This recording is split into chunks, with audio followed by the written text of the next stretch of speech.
This is 99% Invisible. I'm Roman Mars. All right, turning onto South Temple Road. Road? Place? It's just called South Temple. South Temple is in fact the complete name of the street on which our producer Sam Greenspan is driving. Crossing 500 East. Exactly 660 feet later, Sam drives across the next major street. Here's 400 East. And 660 feet after that, 300 East. If you recognize the streets that Sam is calling off, you already know exactly where he is and what he's about to see. 200 East. And now here's State Street, which seems to work like a 100 East. Wow, there it is. Oh my gosh. That is the Mormon Temple. The Salt Lake Temple of the Church of Jesus Christ of Latter-day Saints in Salt Lake City, Utah. It's quite striking. It's beautiful.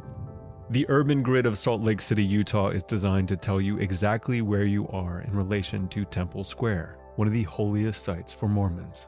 I first learned about this when I was writing a letter to a friend in Salt Lake whose address was like 300-something South, 2100 East, Salt Lake City, UT.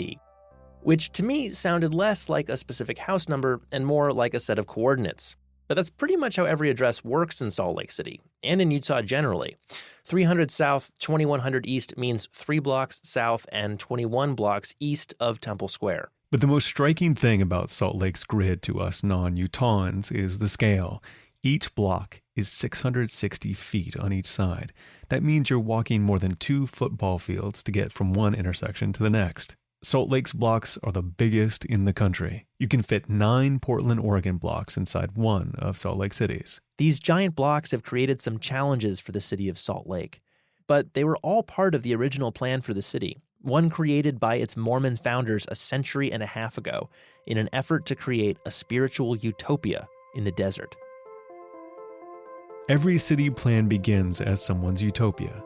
Urban planners imagine the way their city ought to be, make some drawings, and then watch as that vision becomes reality. Throughout most of human civilization, urban planners imagine their cities arising from a system of streets joining at right angles, a grid. The idea of a grid goes back at least to 2600 BC in the Indus Valley in what is now Pakistan and northwest India. We know this from archaeological findings. Ancient Egypt had grids, ancient Babylonia had grids, the Greeks and the Romans had grids. Many cities in Europe don't have a grid, but when European settlers came to North America, they mostly built gridiron cities. When Joseph Smith, founder of the Church of Jesus Christ of Latter-day Saints, the religion of the Mormons, first conceived of a holy city for his new religion, he would not have had much experience with large urban grids. He was born in New England, and then when he was young, his family lived to upstate New York. He never would have saw a city that had more than a couple of thousand residents. This is Dr. Benjamin Park. My name is Benjamin Park. I'm an assistant professor of American religious history at Sam Houston State University. Dr. Park says that Joseph Smith's foray into urban planning began with a document called the Plat of Zion. The Plat of Zion was a map that details all the way down to how big the housing plots would be, how many roads would fit into this city, where the courthouse would be, where the temples will be, how many people will live within these boundaries. It's a plan which Mormons believe came to their prophet Joseph Smith part and parcel with a series of revelations that led him to found the Church of Jesus Christ of Latter-day Saints, a plan which would inspire the Mormons' eventual spiritual home in the Salt Lake Valley. Have you been in the Temple Square before? Yeah, I was here yesterday. I was walking around. Got to see some of the sights. So we don't have to point out which is the tabernacle, which is the temple. Feel free to. Makes good radio. Showing Sam around Temple Square is Keith Erickson, director of the LDS Church History Library. Accompanying them is Emily Utt, historic sites curator for the LDS Church. See, I could go on for about 3 weeks about Temple Square. Keith and Emily took Sam to the LDS Church History Museum. So we'll just kind of speed through the exhibit and find it. The plat itself is over here. So this is it. This is the original. This is what they described and named the Plat of Zion. The three of us are gathered around a display case in the museum that's actually pretty easy to just walk right past. I actually think the display case here understates the significance of what's in it. It's just a rough-hewn, it's designed to look like a rough-hewn wood box. Inside, under thick museum glass, is a large piece of parchment with Joseph Smith's urban plan for an American city of God. The temple blocks in the middle are kind of this ochre, kind of red color, and then the streets are labeled in a kind of a light green.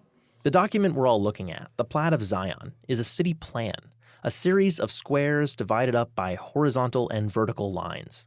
It is one of the first documents that the Mormon prophet Joseph Smith and his scribes produced. It's a pretty simple system. Very large blocks, 660 feet on each side, all forming right angles with one another. All of them the same, except for these special blocks in the middle, which he imagined would hold 24 temples. The city's grid was designed so that you would always know exactly how far you were from its spiritual center. I see these definitely as divinely inspired. These are coming from a man who had never seen a big city, who had probably never heard of city planning, and was really looking at this as the basis of a revelation to understand how the kingdom of God looks when it hits the earth.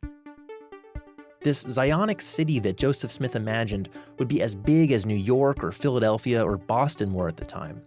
It would be an attempt to harness the best things a city could offer: infrastructure, education, community, but without the less savory bits like vice and crime. Joseph Smith sought to achieve this by giving people lots of space. It would effectively be a rural city. Within the large blocks, each church member would have a plot of land to have fruit trees and vegetable gardens. And Joseph Smith imagined the essential piece of the urban fabric would be the home. Again, Dr. Benjamin Park. I think he would have rejected the general separation of commercial and domestic living. You would go to a shop that's based out of someone's home. But Smith never got to experience his mixed-use, walkable, everything artisanally crafted utopian community. After leading his converts to Ohio and then Missouri and then Illinois and clashing violently with locals pretty much everywhere they went, Joseph Smith was killed by an angry anti-Mormon mob in 1844. The leadership of the LDS Church fell to a member of Smith's inner circle, a man named Brigham Young. Brigham Young leads a large number of the church out west to what was then Mexican territory. After a journey spanning years, the Mormons entered the Salt Lake Valley in 1847 and established Salt Lake City. It would be the first place that they could build exactly as they wanted. And when Brigham Young began devising a plan for what they would build, he returned to Joseph Smith's Plat of Zion. Brigham Young's plan does look a bit like Joseph Smith's Plat of Zion, but with more detail and some changes. I see this utopian idea hitting some problems when you have to start dealing with actual landscape. That's Emily Utt again with the LDS Church. Brigham Young realized quickly that the Plat of Zion wouldn't work in the real world without some modifications. Smith's plan called for 24 temples at the center of the city. Young decided to start with one. Brigham Young also realized that the city couldn't survive on cottage industries alone. They would also need some commercial and industrial districts. There were limits to the rural city idea, and the mountainous terrain of the Salt Lake Valley didn't lend itself to a regular, rigid grid. But in many ways, Brigham Young's plan for Salt Lake City is faithful to the Plat of Zion. The city is still, after all, built around a temple square and with streets named in a way that tell you exactly how far you are from it at all times. And the orderliness of the grid dovetails with Mormon sensibilities about the spiritual importance of maintaining a tidy home. Brigham Young and his fellow Mormons did not stop with Salt Lake City. Over the next half-century, they built about 700 towns based on a similar plan all over Utah. And in many of these towns, they kept Joseph Smith's prescription for large city blocks, 660 feet on each side, with wide streets between them. The joke is you could turn a wagon around in the middle of the block. Actually, one version of the joke I heard is that the streets are wide enough to be able to turn a wagon around without the drivers resorting to cursing. Knowing Mormons, that's probably very true. In Salt Lake City, the wide streets and huge blocks have the effect of making you feel kind of small. You know, they say that everything is bigger in Texas. I just don't think those people have been to Utah before. This is Molly O'Neill Robinson, urban designer for the Salt Lake City government. We're walking around downtown Salt Lake, and she's showing me just how hostile these wide streets can feel to pedestrians. We are crossing the street right now. We're crossing 4th South, also known as 400 South. So we were given 27 seconds to cross A 132-foot right-of-way. The blinking pedestrian sign gives us less than half a minute to cross 6 lanes of traffic. We're walking at a normal pace, not enough time to cross. Many, if not most streets in Salt Lake City, even streets in the heart of downtown, are 4 or 6 lanes wide. All because the Plat of Zion called for streets with a width of 132 feet. Back in the day, things were platted and measured using the surveyor's chain. The surveyor's chain is 66 feet, also known as 1 furlong. The width of our street is 2 furlongs, which is 132 feet. The streets are so menacing to cross that the city tried making them safer by offering pedestrians bright orange flags. So basically, if a lamppost, there is a bucket affixed to it, kind of out of plastic. And there's like 1, 2, 3, 4, 5, 6, 7, 8. These flags, they're pretty big. You're supposed to pick up a flag and carry the flag with you as you cross the street for added visibility. Should we do it? We should. And I'm going to make you do it because... You're embarrassed? No, I refuse to carry a flag. All right, so we're crossing now. I am waving this flag. I've seen these crossing flags in other places. My neighborhood actually has them at the intersections near the elementary school.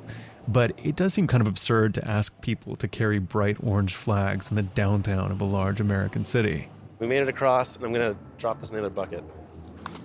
So you refuse to carry these? So I refuse to carry the flag on principle.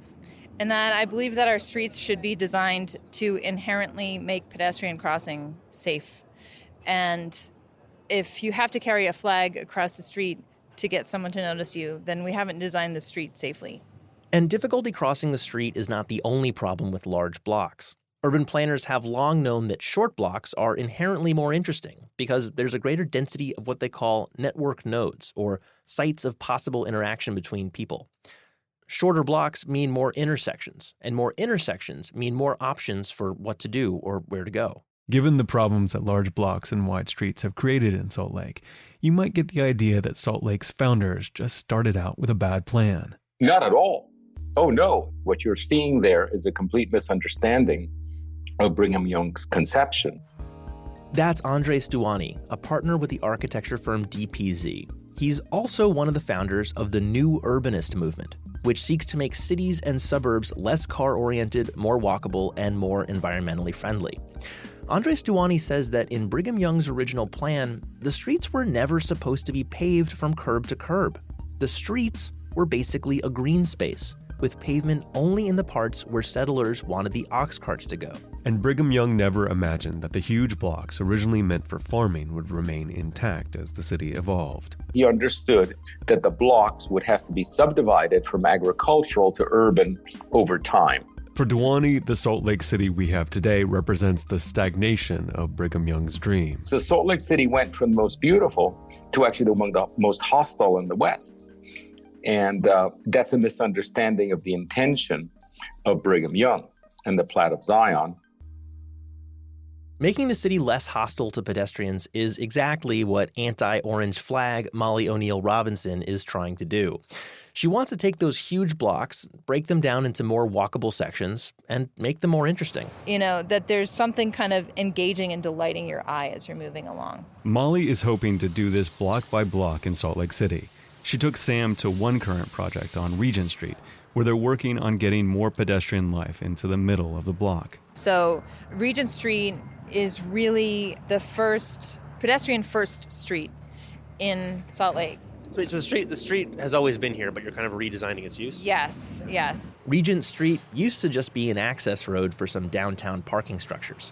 Now, it's a pedestrian walkway that opens up into a plaza with a brand new theater and new restaurant space. The idea with this street is that we will be able to close down portions of the street for festivals and events, big theater openings, things like that.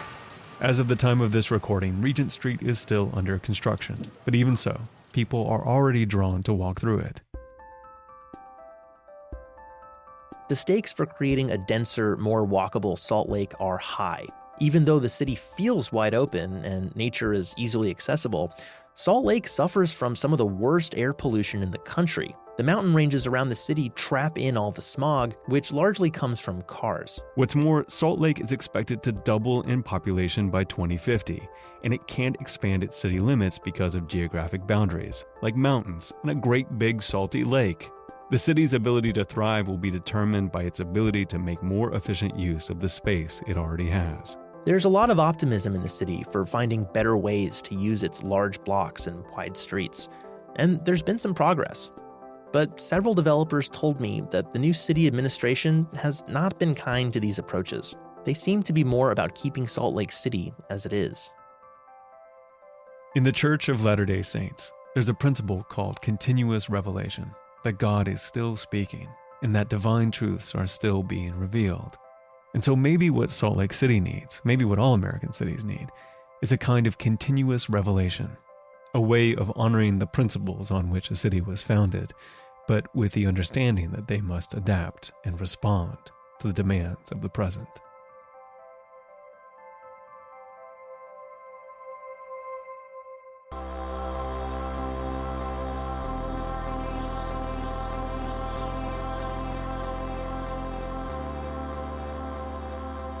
"99% Invisible" was produced this week by Sam Greenspan, with Sharif Youssef, Katie Mingle, Kurt Kolstad, Avery Trufelman, Emmett Fitzgerald, Delaney Hall, Taryn Mazza, and me, Roman Mars. Special thanks to James Alfondre, Thomas Carter, Reed Ewing, Sam Warlick, Jason Brown, Catherine Daly, and Kurt Radke. All the songs and remixes on this episode were made by the great OK Akumi on the great Hell Audio label from the great state of Utah. We are a project of 91.7 KALW in San Francisco and produced on Radio Row in beautiful downtown Oakland, California.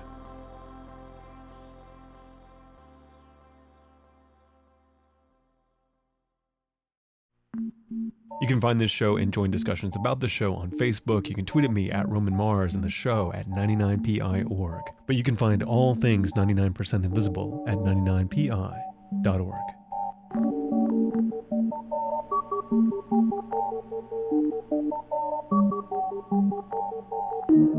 Radiotopia.